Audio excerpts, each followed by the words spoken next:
இந்த உயிர்த்தெழுந்த நாளின் மாலை வேளையிலே மறுபடியும் அவருடைய அன்பு சமூகத்திலே உண்டு கூடி அவரை துதிக்க, அவரை ஸ்தோத்தரிக்க, அவருடைய வார்த்தைகளை தியானிக்க ஆண்டவர் நமக்கு தந்திருக்கிற இந்த விலையேற பெற்ற கிருபைக்காக ஆண்டவருக்கு நாம் நன்றி சொல்லுவோம்.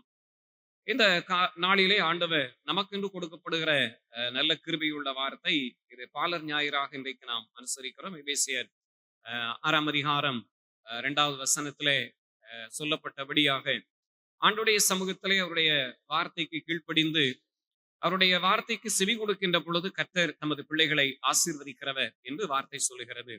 அந்த வார்த்தையினுடைய அந்த வார்த்தையை வாசிப்போம். 2வது பிள்ளைகளை நீங்க கீழ்ப்படியணும், கர்த்தருக்குள் பெற்றோருக்கு கீழ்ப்படியுங்கள் என்று. சரி, இன்றைக்கு சிறு பிள்ளைகள் ஆண்டவருக்கு கீழ்ப்படியணும், பெற்றாருக்கு கீழ்ப்படியணும். கீழ்ப்படிவது நிமித்தமாய் வருகிற உயர்வு என்ன என்பதை இந்த மாலை வேளையில நாம் தெரிந்து கொள்ள நாம் அழைக்கப்பட்டிருக்கிறோம். கர்த்தருடைய ஆவியானவர் நமக்கு துணை புரிவாராக. அந்த ஆண்டருடைய அன்பு சமூகத்திலே கீழ்ப்படுகின்ற பொழுது பெற்றாருக்கும் அல்லது கர்த்தருக்கும் கீழ்ப்படுகின்ற பொழுது 2 விதமான நன்மைகள். ஒன்று வாழ்நாள் கூட்டப்படும், இன்னொன்று நன்மை உண்டாகும். நன்மையும் வாழ்நாளும் கூட்டப்பட வேண்டுமானால் கீழ்ப்படிய வேண்டும் என்று சொல்லி வார்த்தை சொல்லப்பட்டது. இவைகள் பூரணமாய் நம்ம வாழ்விலே நிலை நிற்கப்பட வேண்டுமானால் செய்வது என்ன? இதைத்தான் 1 சாமுவேல் 2ஆம் அதிகாரத்திலே நாம் வார்த்தைகளை வாசித்திருக்கிறோம். இங்கே ஒரு பையன் இருந்தான். அவனுடைய பெயர் சாமுவேல் என்று சொல்லப்பட்டிருக்கிறது. இந்த சாமுவேலை குறித்து தான் இன்றைக்கு நாம அறிந்து கொள்ள போகிறோம்.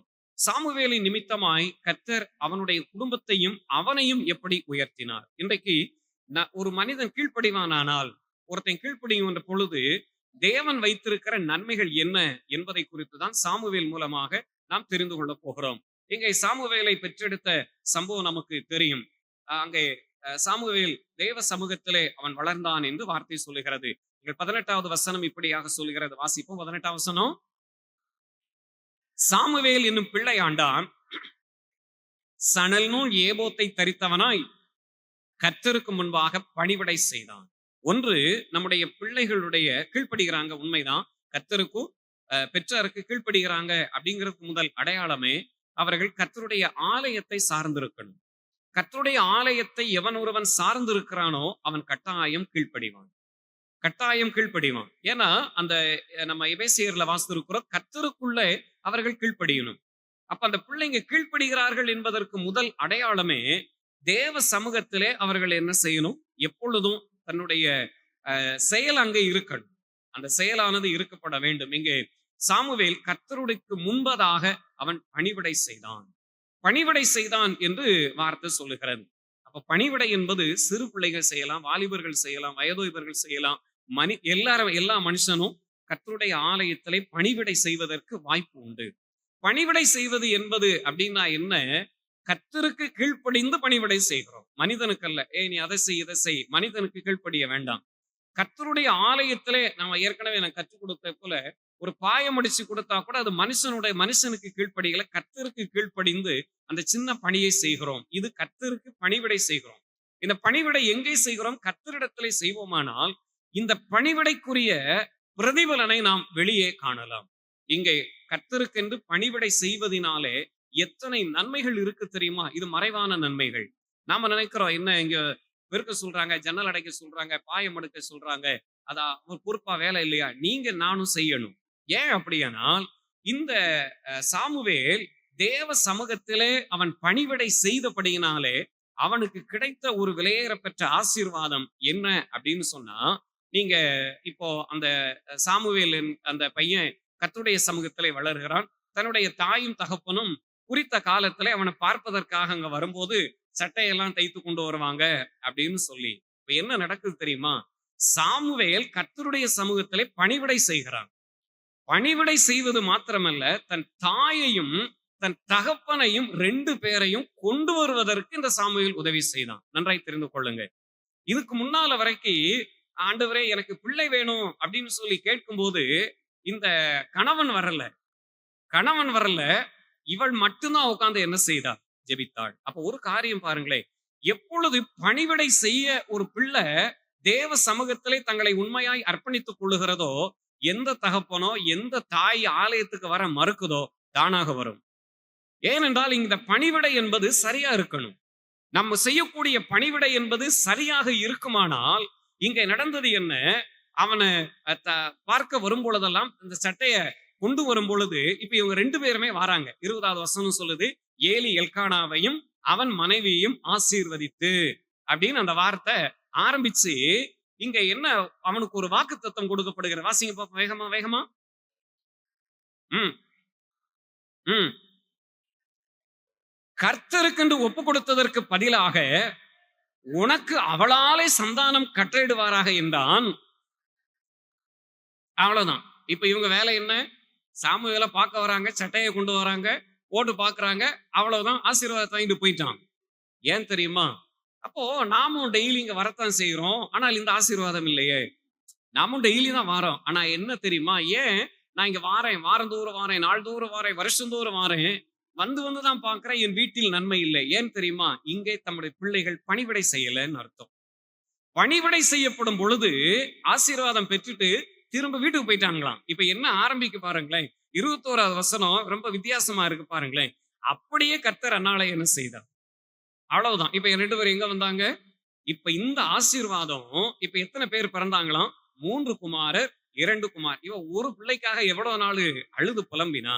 அப்போ தன்னுடைய பிள்ளையின் ஆசீர்வாதம், தன்னுடைய உடன் பிறந்தவர்களுக்கு, தன் குடும்பத்தின் ஆசீர்வாதத்திற்கு காரணமாக இந்த சாமுவேல் இருந்தார். காரணம் கர்த்தருடைய வார்த்தை கீழ்ப்படிந்தான். ஆகவேதான் ஆலயத்திலே பணிவிடை என்பது சாதாரணமானது கிடையாது. நம்மால் முடிந்த பணிவிடையை கட்டாயம் என்ன செய்யணும். ஆனால் அந்த பணிவிடை உண்மையுடையதாக இருக்கணும். அந்த உண்மையுள்ள பணிவிடை தன்னுடைய குடும்பத்திலே முதலாவது அற்புதத்தை செய்தது சாமுவேல் மூலமாக.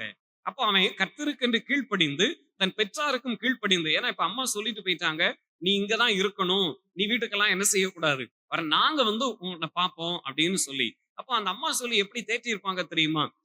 உனக்கு எப்பெல்லாம் அழுக வருதோ, அப்பா அம்மா ஞாபகம் வருதோ, நீ ஆண்டவரிடத்திலே நீ என்ன செய், பேசு.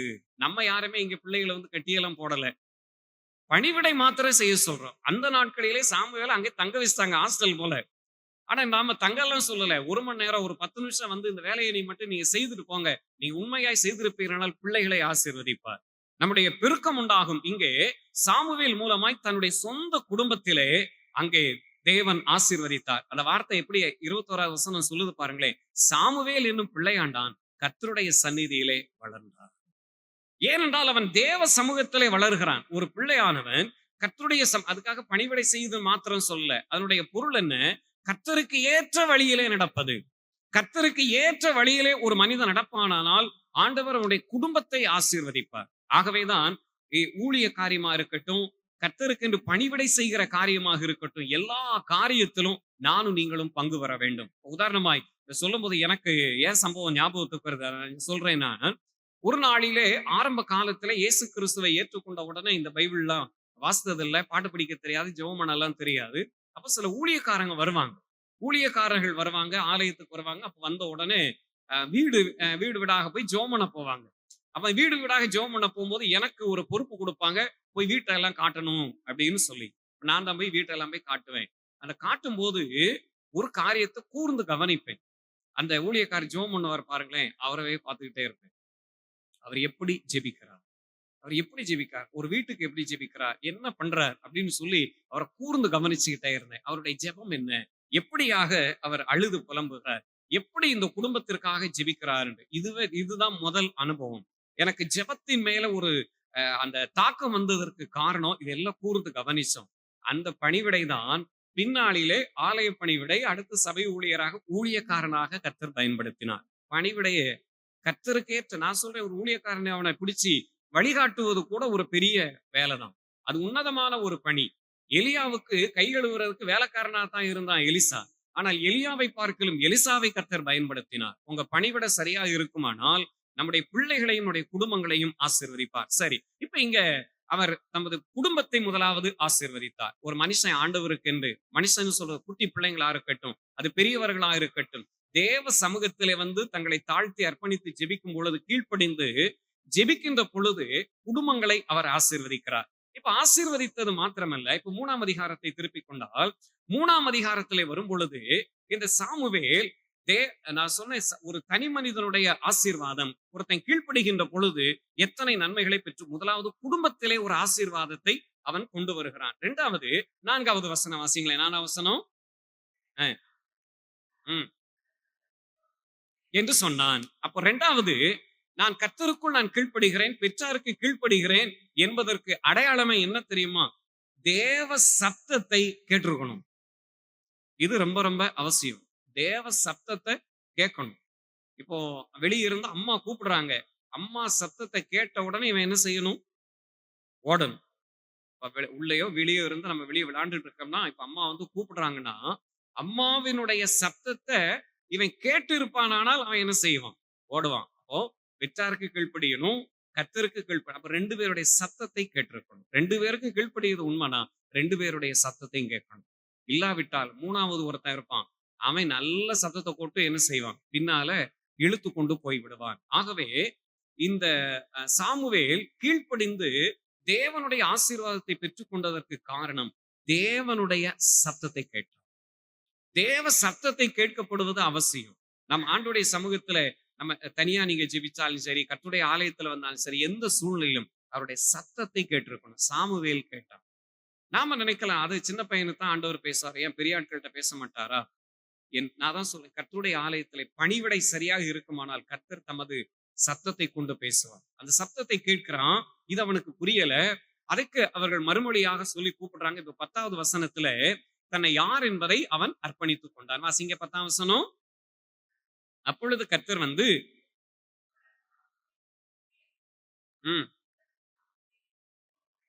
இப்ப கற்றுக்கொண்டான். அடியேன் கேட்கிறேன் என்று சொல்லி ஆண்டுடைய சமூகத்துல சத்தத்தை எப்பொழுது கேட்கிறோமோ, நான் உமக்கு அடிமையாக இருக்கிறேன், நான் உமக்கு அடிமை, நீர் என்ன சொல்றீரோ நான் கேட்கிறேன். நம்ம அதை கேட்டுட்டு இங்கேயே தங்கலாம் சொல்லல. இதை பெற்றுக்கொண்டு நம்முடைய வீடுகளிலே, நம்முடைய குடும்பங்களிலே தேவன் வைத்திருக்கிற நன்மைகளை நானும் நீங்களும் பார்க்க வேண்டும். அப்படியானால் தேவனுடைய சத்தத்திற்கு ஒரு மனிதன் கீழ்ப்படிவான் ஆனால் அந்த தேவ சப்தம் அவனுடைய வாழ்விலே பெரிய காரியத்தை செய்யும். 19வது வசனம் எப்படி ஆரம்பிக்குன்னு பாருங்களேன். சாமுவேல் வளர்ந்தான். இது தெரியாதா? பிள்ளைங்க வளர்றது தெரியாதா? நம்ம சொல்லுவோம், ஆமா பிள்ளை என்ன செய்யுது? வளருதுன்னு. இந்த 2ஆம் அதிகாரம் 3ஆம் அதிகாரத்துல வாசிக்கும் போது அடிக்கடி ஒரு வார்த்தை பயன்படுத்திருக்கோம், வளர்ந்தான் வளர்ந்தான் அப்படின்னு. இது குழந்தைன வளரத்தானே செய்யும், ஒரு பிள்ளைகள் என்றால் வளரத்தானே செய்யும். அந்த வளர்ச்சியை குறித்து சொல்லல. சாமுவேல் வளர்ந்தான். எங்கே வளர்ந்தான்? கர்த்தரிடத்திலே அவன் வளர்ந்தான். கர்த்தருடைய சத்தத்தை கேட்டவன் கர்த்தருடைய வார்த்தைக்கு கீழ்ப்படிவான், பெற்றோருக்கும் கீழ்ப்படிவான். அவனுடைய வாழ்வு எப்பொழுதும் தேவ சத்தத்தை கேட்கும். சில பாருங்கன்னா, சில சிறு பிள்ளைகள் கூட இன்னைக்கு சொல்றாங்க, சிறு பிள்ளைகள் கூட சொல்றாங்க, நான் ஏதோ ஒரு சத்தத்தை நான் கேட்கிறேன் அப்படிங்கிறாங்க. ஏதோ ஒரு சத்தத்தை நான் கேட்கிறேன், அது எனக்கு பயமா இருக்குதுங்கிறாங்க. ஏதோ ஒரு அவ சிறு பிள்ளைகளிடத்தில் கூட எதிராளியானவன் பேசுவான். எதிராளியானவன் எந்த விதத்திலும் பேசுவான். இப்ப நாம என்ன செய்யணும்? தேவ சத்தத்தை கேட்கப்படுவதற்கு பழகி கொள்ளப்படாவிட்டால் அது சிறு பிள்ளை இல்ல, பெரு ஆளு அப்படியெல்லாம் அவனுக்கு அவன் சின்ன பிள்ளைங்க, இது பெரிய ஆளு அப்படியெல்லாம் அவனுக்கு கிடையாது. அவனுக்கு தேவை என்ன? அது சிறிய ஆளோ பெரிய ஆளோ, அவனுக்கு தேவை ஆளு வேணும். அவனுக்கு தேவை ஆள் வேணும். இங்கே பாத்தீங்கன்னா வார்த்தை சொல்லுகிறது, சாமுவேல் வளர்ந்தான், கர்த்தர் அவனோட கூட இருந்தார். இப்ப என்ன சொல்றாரு 19வது வசனத்துல? அவர் தம்முடைய எல்லா வார்த்தைகளிலும் ஒன்றையாகிலும் தரையிலே விழுந்து போகப்படவில்லை. இந்த வார்த்தை கூர்ந்து கவனிக்கணும். அப்போ கர்த்தருடைய ஆலயத்துல கர்த்தருடைய வார்த்தை விழுது, கர்த்தருடைய வார்த்தை விழுகிறது. இப்ப நாம சொல்றோம், கர்த்தருடைய மகிமை இறங்குகிறது, பெற்றுக்கொள்ளுங்க அப்படின்னு. எல்லாரும் பால் அங்க விழுகுது, நம்ம இங்கே போய் நின்றுகிட்டு கையை பிடிச்சி நிற்கும் இல்லாத இடத்துல. இவன் என்ன சொல்றாருன்னா, சாமுவேல் சத்தத்திற்கு கீழ்ப்படிந்தான், பணிவிடை செய்தான், தமது வார்த்தையை கொண்டு இவனை தேற்றினான். வார்த்தை, அந்த வார்த்தையை பாருங்களேன், ஒரு வார்த்தை கூட கீழே விழல. அப்ப இந்த வார்த்தை முழுவதும் எங்கே போனது? சாமுவேலுக்குள்ளே நிறைவேறினது. சாமுவேலுக்குள்ளே ஒரு மனுஷன் ஆண்டவருக்கு என்று கீழ்ப்படுகின்ற பொழுது, தேவ சத்தத்திற்கு கேட்டு தன்னை அர்ப்பணித்துக் கொள்ளும் பொழுது, தேவன் தமது வார்த்தையை தனக்குள்ளதாகவே வைத்து ஒன்றும் அது கீழே விழவில்லை. அப்ப கர்த்தருடைய வார்த்தை எப்பொழுது கீழே விழுகிறதோ, நான் அனைத்தையும் இழந்து போகிறேன் என்று அர்த்தம். இங்க என்ன நடக்குது பாருங்களேன். இப்போ உயர்வு வருது, அவன் வளர்றான் அப்படின்னு சொன்னா, குழந்தையா இருந்தான், தேவ சமூகத்திலே பணிவிடை செய்தான், வளருகிறான், சத்தத்தை கேட்டான், வளருகிறான், வளருகிறான், அடியேன் என்று சொன்னான், வளருகிறான். இப்பொழுது சொல்லுகிறார் அவன் வளர்ந்தான். இப்பதான் கர்த்தருடைய வார்த்தையை கொடுக்கிறார். மறுபடியும் வளர்ந்தான் வளர்ந்தான். 20வது வசனத்துல வாசிக்கும் போது சாமுவேல் கர்த்தருடைய தீர்க்கதரிசிதான் என்று சொன்னான். இப்ப இவனுக்கு வயசு என்னன்னு சொல்லி தெரியல. இவன் என்ன 18 வயசுல இருந்தான், 20 வயசுல இருந்தான், 30 வயசுல இருந்தான். காரணம், கர்த்தருடைய பிள்ளைகள் கர்த்தருடைய வார்த்தையை ஒரு மனிதன் கேட்டு விட்டால் இவனுக்கு பெயர் தான் தீர்க்கதரிசி. தீர்க்கதரிசி என்பவன் யார்? அந்த 19, 20 எப்படி ஆரம்பிக்குன்னு பாருங்களேன். 19வது வசனம் என்ன? கர்த்தர் சொன்ன வார்த்தைகளை எவன் ஒருவன் ஏற்றுக்கொண்டு அதை அப்படியே அறிவிக்கிறானோ அவனுக்கு பெயர் தான் தீர்க்கதரிசி. தீர்க்கதரிசி அப்படிங்கிற ஒரு தலைப்பை போட்டுக்கோங்க. யார் தீர்க்கதரிசி? ஒரு வார்த்தைகளையும் தரையிலே விழுந்து போகக்கூடாமல் ஏற்றுக்கொண்டு அப்படியே அறிவிக்கிறவனுக்கு பெயர் தான் தீர்க்கதரிசி. இதுதான் சாமுவேலின் இடத்திலே இருந்த ஒரு விசேஷித்த கிருபை. ஏன்னா ஒன்றும் தரையிலே விழுந்து போகவில்லை. ஆகவே அவனை தீர்க்கதரிசியாக ஆண்டவர் பயன்படுத்தினார். தீர்க்கதரிசியாக பயன்படுத்தினது மாத்திரமல்ல, அவர் 21வது வசனம் சொல்லும் போது, கர்த்தர் பின்னும் சீலோவாவிலே தரிசனம் தந்தருளினார். கர்த்தர் சீலோவிலே தம்முடைய வார்த்தையினாலே சாமுவேலுக்கு தம்மை வெளிப்படுத்தினார். வார்த்தையாகவே வெளிப்படுத்தினார். வார்த்தையாகவே சாமுவேல் இவன் தீர்க்கதரிசி. இப்ப ஜனங்கள் பார்க்கிறாங்க இவன் தீர்க்கதரிசி என்று. ஆனால் சாமுவேல் தேவ சமூகத்திலே போகும்பொழுது தேவன் இந்த சாமுவேலை எப்படி பார்க்கிறார்? வார்த்தையாக பார்க்கிறார். என்னுடைய வார்த்தையாக நான் சாமுவேலை பார்க்கிறேன் என்று. இப்ப சாமுவேல் பார்க்கிறான், நான் கர்த்தருடைய வார்த்தையாக நான் இருக்கிறேன். வார்த்தையிலே மறைந்திருந்தான். ஒரு சிறு பிள்ளையோ பெரிய ஆளோ கர்த்தருக்கென்று கீழ்ப்படுகின்ற பொழுது வார்த்தையினால் நிறைக்கப்படுகிறார். வார்த்தையின் ஆசீர்வாதம், வார்த்தையின் மூலமாய் இந்த உயர்வு அப்படியே உயருது பாருங்களேன். இப்ப என்ன நடக்குது? குழந்தையா இருந்தான், வளர்ந்தான், தீர்க்கதரிசி ஆயிட்டான். இப்ப எங்கெல்லாம் போயிட்டான்? தேசம் எங்கிலும் அவனுடைய புகழ் பரவுகிறது. பின்னாளிலே அப்படியே நம்ம 5ஆம் அதிகாரம் 6ஆம் அதிகாரத்துல எல்லாம் அப்படியே தொடர்ந்து நம்ம வாசித்து போக போக போக பாத்தீங்கன்னா, தீர்க்கதரிசிகளான இந்த தீர்க்கதரிசியான சாமுவேல் ராஜாக்களை அபிஷேகம் பண்ணுகிற அளவிற்கு உயர்ந்த ஸ்தானத்திலே கர்த்தர் இவனை வைத்தார். உயர்ந்த ஸ்தானத்திலே. இப்போ போய் தாவீதை யார்தான் போய் தெரிந்து கொள்றா? சவுலை யார் தெரிந்து கொள்றா? தாவீதை தெரிந்து கொண்டவன், போய் அபிஷேகம் பண்ணினவன் யார்? அநேக ராஜாக்களை அபிஷேகம் பண்ணுகிற அளவிற்கு ஒரு கணம் நிறைந்த பாத்திரவானாய் கர்த்தர் பயன்படுத்தினார். இன்றைக்கு நாமும் சரி, நம்முடைய பிள்ளைகளும் சரி, தேவ சப்தத்திற்கு அப்ப தேவ சப்தம் ஒண்ணு வரும். தேவ சப்தத்தை கேட்கணும். ஒரு முறை தப்பா இருக்குதா, மறுபடியும் கேட்கணும். சாமுவேலுக்கு அப்படித்தானே கற்றுக் கொடுக்கப்பட்டது. முதல் வார்த்தை புரியல, 2ஆம் வார்த்தையும் புரியல, 3ஆம் வார்த்தை புரிந்தது. கற்றுக் கொடுத்தார்கள். தேவ சப்தத்திற்கு கீழ்ப்படியணும். இன்றைக்கும் அதான் சொல்றேன். இன்றைக்கும் சிறு பிள்ளைகளுக்கு, வாலிபர்களுக்கு, பெரிய ஆட்களுக்கு காதுல சத்தம் கேட்கத்தான் செய்யுது. ஏதோ விதமான சப்தம் கேட்கத்தான் செய்கிறது. ஆனால் இன்றைக்கு கர்த்தருடைய சப்தத்தை ஒரு மனிதன் கேட்க பழகி கொள்வானானால், யோவான் 10ஆம் அதிகாரத்துல இயேசு கிறிஸ்து அழகாக சொன்னார், ஒருவன் என் சத்தத்தை கேட்டால், ஒருவன் என் சத்தத்தை கேட்கணும், அவன் சத்தத்தை நான் கேட்பேன். ஏனென்றால் என் ஆடுகள் என் சத்தத்தை அறிந்திருக்கிறது. என் சத்தத்தை அறிந்திருக்கிறது, நான் என் ஆடுகளின் சத்தத்தை அறிந்திருக்கிறேன். அப்பொழுது ஆபத்துகள் வந்தாலும் சரி, எத்தனை சோதனைகள் வந்தாலும் அவர் சொல்லுவார், ஆபத்தில் நான் அவனோடு கூட இருந்து அவனை நான் என்ன செய்வேன்? உயர்த்துவேன் என்று ஆண்டவர் சொன்னார். இன்றைக்கு நம்முடைய பிள்ளைகளான இருக்கட்டும், யாராக இருக்கட்டும், கர்த்தருக்குள்ளே ஒரு மனிதன் கீழ்ப்படுகின்ற பொழுது இந்த விலையேற பெற்ற நன்மைகள் உண்டு. தேவ சமூகத்திலே பணிவிடை செய்யணும், தேவ சப்தத்தை கேட்கணும், தேவ வார்த்தையிலே வளர்வானானால் அவன் உலக வாழ்விலும் சரி உயர்ந்த ஸ்தானத்திலே வைத்து கர்த்தர் அழகுபடுத்துவார். இன்றைக்கும் அநேகர் கிறிஸ்துவை ஏற்றுக்கொண்டு வல்லமையான ஊழியக்காரர்களாக ஊழியத்தை மட்டும் செய்யாம தங்களுக்கென்று கொடுக்கப்பட்ட வேலையை செய்து கொண்டு இன்னைக்கு அநேகர் ஊழியத்தை செய்யறாங்க. இன்னைக்கு ஊழியத்தை செய்யறாங்க. ஏனென்றால் குறித்த காலம் வரை அவங்க படிக்கிறாங்க. அந்த படிச்சு படிச்சு பார்த்தீங்கன்னு சொன்னா குறித்த காலங்களிலே கர்த்தர் உயர்வை தருகிறார். எதுக்கு தெரியுமா? ஒன்று, பணிவிடை செய்யணும். பணிவிடை செய்து கொண்டே தன் வேலையை செய்யணும். இப்போ ஒரு குழந்தை இருக்குது, ஸ்கூலுக்கு போகுது, பணிவிடை செய்யணும். இப்ப அடுத்த வகுப்பு போகும், இப்ப காலேஜ் போறான், இங்க பணிவிடை செய்கிறான். ஏற்ற வேலை, இந்த பணிவிடையும் இருக்கணும், இந்த வேலையும் இணையுமானால் இந்த பணிவிடை குறித்த காலங்களிலே உயர்வை தந்துவிடும். அன்னைக்கு நிறைய அதுபோல நிறைய தொழிலதிபர்களை சொல்லலாம். நிறைய பேர் இன்னைக்கு என்ன செய்யறாங்க? இன்னைக்கு உயர்வு நிலையில இருக்கிறாங்க. ஆனாலும் ஆண்டவருக்கு இன்னைக்கும் பணிவிடை செய்து கொண்டுதான் இருக்கிறார்கள். இன்றைக்கும் ஆண்டைக்கு ஆண்டவர் பணிவிடை செய்கிறாங்க. ஏன் தெரியுமா? தேவ சத்தத்தை நாங்கள் கேட்டோம், பணிவிடை செய்கிறோம். எங்களுக்கென்று கொடுக்கப்பட்ட நேரத்திலே ஆண்டவருடைய பணியை செய்கிறோம். ஆண்டவருடைய பணியை செய்கிறோம் என்று சொல்லி இன்றைக்கும் நிறைய பேர் இருக்கிறாங்க. இன்றைக்கும் நிறைய பேர் கர்த்தருடைய பணியை செய்து கொண்டிருக்கிறார்கள். ஏனென்றால் வார்த்தையினால் ஒரு மனிதன் நிலை நிற்கப்பட வேண்டும். நாமும் சரி, நம்முடைய பிள்ளைகளும் உயர்ந்த ஸ்தானத்துல வைத்து அழகு பார்க்கணும். எல்லாருக்கும் ஆசை தானே, என் பிள்ளைங்க படிக்கணும், என் பிள்ளைங்க எப்பவும் உயர்வு நிலையில இருக்கணும். இது உயர்வு நிலைக்கு இருப்பதற்கு ஒரே ஒரு வழி என்ன? பணிவிடை இங்க போற்றணும். உன்னால என்ன செய்ய முடியுமோ நீ செய்து கொள். எதை செய்யணுமோ எதிர்பார்க்க கூடாது. எதிர்பாராம எதையாகிலும் ஒரு காரியத்தை நம்ம செய்ய பழகி கொள்வோமானால், இது குறித்த காலங்களிலே அது அதாவது 2 சக்கரம் போல, ஒரு சக்கரம் கர்த்தருடைய பணிவிடை, ஒரு சக்கரம் என்பது நம்முடைய வாழ்வு. பிள்ளைகளாக இருக்கட்டும், யாராக இருக்கட்டும், இணைவோமானால் ஒன்று போல இணையும். குறித்த காலங்களிலே உயர்வு வரும். குறித்த இந்த சாமுவேலை ஆண்டவர் அப்படியாத்தான் இளம் பிராயம் முதற்கொண்டு 2 டயரை போல பார்த்தீங்கன்னா ஒழுங்கா அவனை நடத்தினார், உயர்வை கொடுத்தார். இன்னைக்கு நம்மையும் சரி, நம்முடைய பிள்ளைகளையும் அவர் உயர்வை கொடுக்கிறது. உயர்வை கொடுக்கிற நல்ல தேவன் இன்றைக்கும் உயர்வான ஸ்தலங்களிலே வைத்து கர்த்தர் நம்மை அழகு பார்க்கிறது. எத்தனையோ பேரை சொல்லலாம். எத்தனையோ டாக்டர்ஸ் இருக்கிறாங்க. இன்னைக்கு எத்தனையோ தொழிலதிபர்கள் இருக்கிறாங்க. இவர்களெல்லாம் உயர்வுக்கு காரணம் என்ன? அவங்க சொல்றாங்க, நாங்கள் ஆண்டவருடைய சமூகத்திலே காத்திருக்கோம். அவங்க அவ்வளவு வேலை இருந்தாலும் காத்திருக்கிறோம்.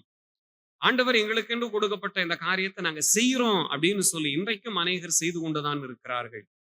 நீங்க ஒருவேளை நம்முடைய கிராம பகுதியில் எப்படியோ சில சிட்டிகள்லாம் நீங்க பாத்தீங்கன்னா, அநேகர் இன்றைக்கும் தன்னுடைய பணியை செய்து கொண்டு இன்னைக்கு ஊழியத்தை நிறைவேற்றுறாங்க. தன்னுடைய பணியை செய்து கொண்டு அந்த ஊழியத்தை நிறைவேற்றாங்க. ஏனென்றா அந்த பணி இப்போ ஒரு முறை நம்ம அந்த ஜான்ஸ் காலேஜுடைய ப்ரொஃபஸரை நம்ம கூட்டு வரும்போது அவரை போய் சந்தித்த பொழுது அநேக ப்ரொஃபஸர்கிட்ட நாங்க பேசினேன்.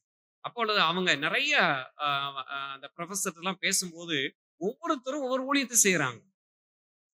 சார், நாங்க இந்த வாரம் இந்த இடத்துக்கு போறோம், இந்த ஊழியத்தை நாங்க செய்கிறோம். ஆனால் வேலைப்பளு அதிகமாக இருந்தாலும் அவர்களுக்கென்று கொடுக்கப்பட்ட பணியை செய்கிறாங்க. அவர்களுக்கென்று கொடுக்கப்பட்ட பணி எப்படின்னா, இந்த மற்ற ஆட்களை போல வந்தோடனே செய்தி கொடுத்துட்டு இந்த மாதிரி எல்லாம் பண்ணாம, வித்தியாசமாய் வார்த்தையை எப்படி வித்தியாசமாய் இந்த ஜனங்களுக்கு கொடுப்பது என்பதை பெற்றுக்கொண்டவர்களாய் இன்னைக்கு பல ஊழியத்தை செய்கிறாங்க. பல பேரு பல விதங்கள்ல செய்கிறாங்க. இன்னைக்கு அவங்க ஊழியம் செய்யணும்னு அவசியமே இல்ல. அவசியமே இல்லை. ஏன் தெரியுமா? உயர்வு பெற வேண்டும். என் பிள்ளைகள் ஆசீர்வாதம் பெறணும். ஏன்னா இங்க முன்பதாக சாமுவேல் தன்னுடைய தகப்பனுக்கு கர்த்தருடைய மனுஷன் சொன்ன ஆசீர்வாதம் பாருங்களேன். என்னன்னா, சந்தானம் கட்டளையிடுவாராக. இந்த சந்தானம் என்பது சந்ததியின் ஆசீர்வாதம். உனக்கு 5 பிள்ளையோட முடிஞ்சு இல்ல சொல்லல. இந்த ஆசீர்வாதம் உன் சந்ததியின் மேலும் உன் சந்தானத்தின் மேலும் உன் சந்ததி சந்ததியாய் இந்த பிள்ளைகள் ஆசீர்வாதமாய் இருப்பார்கள். அப்போ ஒரு மனுஷன் பணிவிடை செய்யும் பொழுது கர்த்தருடைய சத்தத்தை கேட்கின்ற பொழுது அவ்வளவுதான். இவங்க இப்ப சில பேர் சொல்லுவாங்க, அவரை வாழ்ந்து கட்டவங்க அப்படிம்பாங்க. அவ்வளவுதான், இந்த ஊர் முடிஞ்ச உடனே என்ன செய்ய நாடோடி போல போயிட்டாங்க, அப்படியெல்லாம் கிடையாது. ஆண்டவருடைய ஆசீர்வாதம் என்பது அவர் சொல்லிட்டார். அப்படியானால் தலைமுறை தலைமுறையின் ஆசீர்வாதத்தை அவர் கொடுப்பார். ஆகவேதான் இவளுக்கு இப்படி ஒரு வார்த்தை கொடுக்கப்பட்டது. அந்த சந்தானத்தை கர்த்தர் கட்டிடுவாராக அப்படின்னு சொன்ன மாத்திரத்திலே கர்த்தர் அவனையும் அவருடைய குடும்பங்களை ஆசீர்வதித்தார். இன்றைக்கு நம்முடைய குடும்பமாக இருக்கட்டும், அல்லது தனி மனிதனாக நாம இருக்கட்டும், ஒன்று ஆண்டவருடைய சத்தத்திற்கு செவி கொடுக்கணும். ஆண்டவருடைய சத்தத்தை கேட்கணும். ஒருவேளை நம்முடைய ஜெப நேரம் மாறணும். நம்ம ஜெபம் எப்பவுமே மளிகை கடை லிஸ்ட் போலயே என்ன செய்யக்கூடாது. நம்ம ஜெபம் எப்பவுமே மளிகை கடை லிஸ்ட் போலயே இருக்கக்கூடாது. இது ஆரம்ப கால ஜெபம். ஆரம்ப காலத்துல நீங்க போய் கேட்கலாம், ஆண்டவரே எனக்கு தெரியல, இது சொல்லித்தாங்க. மளிகை கடை லிஸ்ட போய் என்ன செய்யலாம். ஒரு குறிப்பிட்ட காலத்துல இப்ப இந்த பிள்ளைங்களை முதலா இந்த பிள்ளைய போய் கடையில போய் ஜாமான் வாங்கன்னு சொல்லி அனுப்புறீங்க. அந்த பிள்ளை என்ன கேட்கும்? எழுதிதான் கொடுக்கணும். எனக்கு தெரியாது, எழுதி கொடுத்து அனுப்பியிருப்போம்ல, எழுதி கொடுப்போம். இதை போய் நீ என்ன செய், வாங்கிட்டு வா அப்படி. முதல் நாள் ஒரு குறிப்பிட்ட காலம் வரைக்கும் அந்த பிள்ளைக்கு பொருளை தெரியாது, சொல்ல தெரியாது. அப்படின்னா ஒரு பேப்பர்ல எழுதி கொடுத்து வாங்கிட்டு வரும். அந்த பிள்ளை கொஞ்ச நாள் ஆன உடனே என்ன சொல்லும்? நீ சொல்லுமா, நான் போய் என்ன செய்யறேன் அப்படின்னு. பேப்பர்லாம் கிடையாது, பேப்பர்லாம் கிடையாது. சொன்னதை மறுபடியும் ஒரு முறைக்கு 2 முறை சொல்லி சொல்லி போய் என்ன செய்யும்? ஒரு முறை தவறினாலும் மறுபடி கேட்டு போய் என்ன செய்வாங்க? வாங்கிட்டு. இன்னொரு ஆச்சரியம் என்னன்னா, நான் நிறைய கடைகள்ல பார்த்திருக்கிறேன். இப்ப நம்ம போய் ஒரு ஜாமான் வாங்குறேன்னு வைங்களேன். இப்போ நான் 100 ரூபாய் கொடுக்குறேன்னா, அந்த என்னுடைய பொருள் எவ்வளவு நான் வாங்கியிருக்கணும் அதற்கு மீதம் உள்ளதை அந்த கடைக்காரர் கொடுப்பாரு. இதுதானே வழக்கம். நம்ம இந்த பையன்மார் அப்படி கேட்க மாட்டாங்க. கவனிச்சிருக்கீங்களா? சரியா இப்ப 10 ரூபா கொடுத்தா மீதி 2 ரூபா கொடுங்கன்னு கேட்போம். கடைக்காரங்கிட்ட அப்படி கேட்டிருக்காங்க பாருங்களேன். மீதி ரூ. 2 கொடு. ஏன் அவருக்கு மீதி ரூ. 2 கொடுக்க தெரியாதா? அப்ப எந்த அளவுக்கு வளர்ச்சி அடைஞ்சிருக்கிறாங்க. மீதி ரூ. 2 குடுங்கன்னு கேட்கிற அளவுக்கு என்ன செய்துட்டான். அப்ப அவன் புரிந்து கொண்டான். இந்த பொருளுடைய விலை ரூ. 8 தான். மீதி ரூ. 2 குடுங்க அப்படின்னு சொல்லி கேட்கிற அளவிற்கு வளர்ந்தாங்க. பேப்பர் போச்சு, மனப்பாடாச்சு. இப்ப போன உடனே பாத்தீங்கன்னா, இவனாவே இன்னும் பாத்தீங்கன்னா சொல்லப்போனா, விலைப்பட்டியலே போடுற அளவுக்கு என்ன ஆகி போச்சு. அங்க போட போட போட அந்த இவ்வளவுதான் அப்படின்னு சொல்ற அளவுக்கு வளர்ச்சி அடைந்தார். கர்த்தருடைய வார்த்தை சொல்லுகிறது, தேவ சமூகத்திலே உம்முடைய சத்தத்தை கேட்டு நான் என்னுடைய வாழ்வை, என்னுடைய குடும்பத்தை, என்னுடைய நிலையை நான் அறிந்து கொள்ளட்டும். சாமுவேல் தேவ சத்தத்தை கேட்டான். அவன் சத்தத்தை கேட்டதுனால முதலாவது தான் சொந்த குடும்பத்திற்கு, ஏன் நீங்க தேவ சத்தத்தை கேட்கணும்னு சொல்லி உங்களை அழுத்தம் கொடுக்கப்படுகிறது, குடும்பம் ஆசீர்வதிக்கப்படணும். ரெண்டாவது தேசம்லாம் ரெண்டாவது ஆசீர்வதிக்கப்படட்டும். முதலாவது என் சொந்த குடும்பம் ஆசீர்வதிக்கப்பட வேண்டுமானால் தேவ சத்தத்தை நான் கேட்டிருக்கேன். தேவ சத்தத்தை கேட்டுட்டோன்னு வைங்களேன், இப்ப அவர் சொல்றபடி அங்கே செய்வார். சத்தத்தை கேட்டான், கர்த்தர் இவனை நடத்தினார், இவன் நிமித்தமாய் என்னுடைய குடும்பத்திற்கு ஆசீர்வாதம். இன்னைக்கு தேவ சத்தத்தை கேட்கப்படுவதற்கு தன்னை அர்ப்பணிப்போமானால் எபேசியர் 6:2 நிறைவேறு. என்ன நடக்கும்? உன் வாழ்நாள் நீடித்திருக்கும், உனக்கு நன்மை உண்டாகும். நன்மை உண்டாகும், உன் வாழ்வு நீடித்திருக்கும். தம்பி தங்க பிள்ளைகளை பார்த்து நம்ம சொல்லணும், வாழ்நாள் நீடித்திருக்கணுமா? தேவ சத்தத்தை கேளு. தேவனுடைய சத்தத்தை இளம் பிராயத்துல இந்த குட்டி பிள்ளைங்களை சில நேரத்துல அதை கூர்ந்து கவனிச்சா தெரியும். அந்த கை குழந்தைகள்லாம் பார்த்தீங்கன்னா தூங்கும்போது தன்னால பேசுது, தன்னால சிரிக்குது. நாம தான் சொல்லுவோம், அது கடவுளோட என்ன செய்யுது, பிள்ளைங்க பேசுறாங்க, கடவுள் பிள்ளைகளோடு பேசுறாங்க. எத்தனை பெரிய சந்தோஷம்.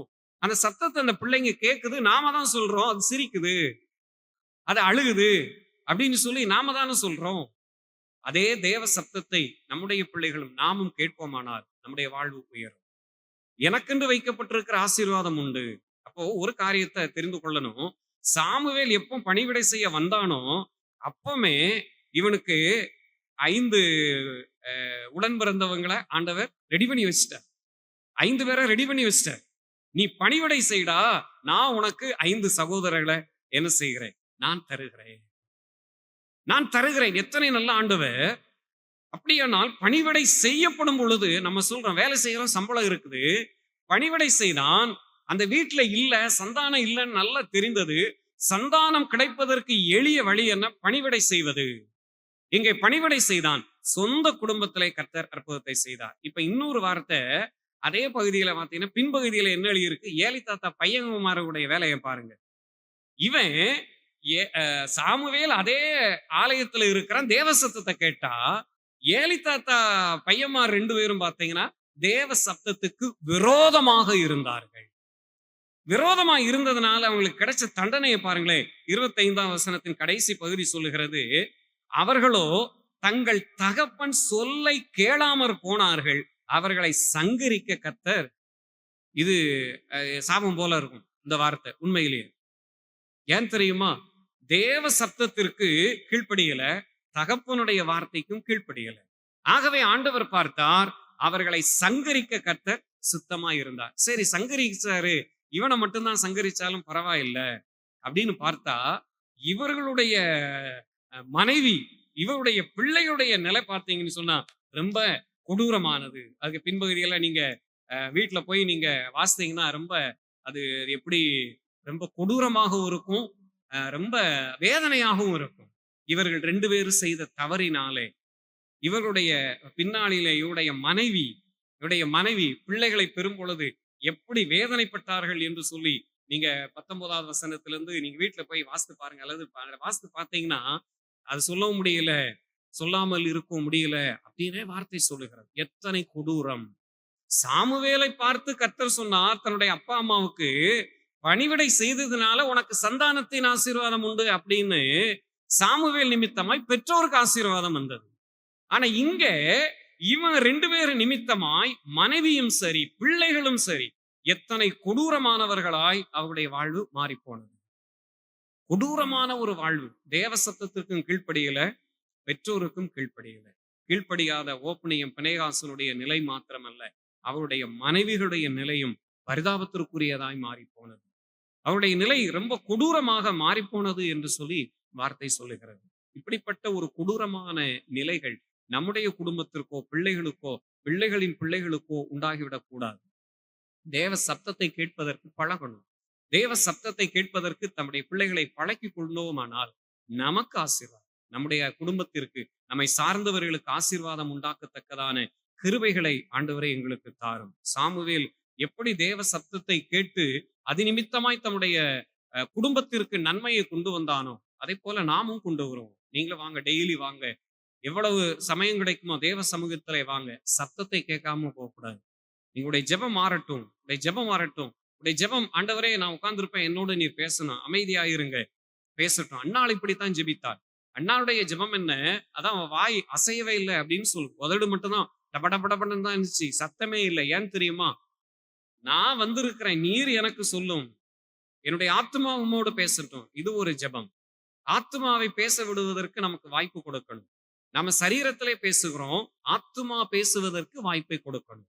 தாவீது சொல்லுகிறான், என் ஆத்துமாவே வேதனை வரும் பொழுது, உபத்திரவம் வரும் பொழுதெல்லாம் என் ஆத்துமாவே ஏன் தியங்குகிறாய், ஏன் கலங்குகிறாய், தேவ சமூகத்தை நோக்கி காத்திரு. அப்ப ஆத்துமாவிலே பேசி பழகணும். ஒரு ஜெபமா, அமைதியா இருங்களேன், தேவன் நம்மோடு பேசணும். இந்த ஆத்துமாவிலே விழுகிற சத்தத்தை நம்மால் கேட்கப்பட முடியும்.